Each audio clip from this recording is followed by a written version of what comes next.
ঝালকাঠি পৌরসভার খাল খনন প্রকল্পে কাজের অনিয়ম ও অর্থ আত্মসাতের অভিযোগে ৩ দিনের মধ্যে কারণ দর্শাতে শোকজ করেছে পৌর কর্তৃপক্ষ। মোহাম্মদ মোল্লা শাওনের তথ্য ও চিত্রে দেখুন বিস্তারিত।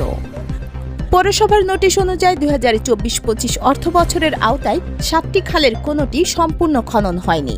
এর মধ্যে ৬টির আংশিক কাজ হয়েছে এবং একটি খালের কাজ এখনো শুরুই হয়নি।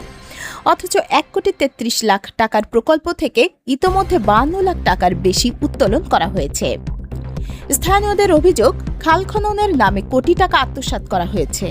ফলে সামান্য বৃষ্টিতে শহরের অলিগলি পানিতে তলিয়ে যাচ্ছে। দিন দিন বাড়ছে জলাবদ্ধতা, পাশাপাশি বেড়েছে পানিবাহিত রোগের ঝুঁকি। এছাড়া কৃষ্ণকাঠি ৩ নম্বর ওয়ার্ডে প্রায় ১৩ লাখ টাকা ব্যয়ে খেলার মাঠ নষ্ট করে পার্ক নির্মাণের অভিযোগও উঠেছে। স্থানীয়দের দাবি, জলাবদ্ধতার সমস্যা সমাধান না করে অপ্রয়োজনীয় কাজে গুরুত্ব দেওয়ায় জনদুর্ভোগ চরম আকার ধারণ করেছে। পৌর প্রশাসক কাউসার হোসেনের অবহেলায় পরিস্থিতি আরও খারাপ হচ্ছে বলে অভিযোগ করেন স্থানীয়রা। তারা বলেন, খাল খননের নামে কোটি টাকা উত্তোলন করলেও বাস্তবে কাজের অগ্রগতি খুবই সামান্য।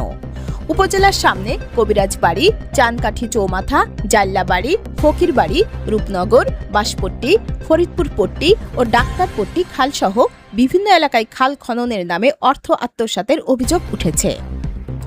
এ বিষয়ে ঠিকাদারি প্রতিষ্ঠান আজমির বিল্ডার্স লিমিটেডের প্রোপাইটার মোহাম্মদ সরার হোসেন বলেন, কাজের মেয়াদ শেষ হওয়ার পর অনেক সময় পেরিয়ে গেছে।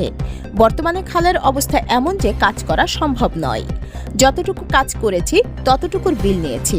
বাকি বিষয় পৌর কর্তৃপক্ষের সঙ্গে কথা বলে জেনে নিন। পৌর প্রশাসক কাউসার হোসেনের বক্তব্য জানতে একাধিকবার ফোন করা হলেও তিনি সাড়া দেননি। এদিকে শহরবাসীর দাবি, দুর্নীতি ও অনিয়মের সুষ্ঠু তদন্ত করে দোষীদের বিরুদ্ধে আইনগত ব্যবস্থা নিতে হবে।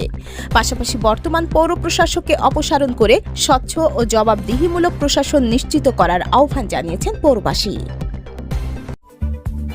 দৈনিক যায় যায় বেলা, সত্যের সন্ধানে সারাক্ষণ।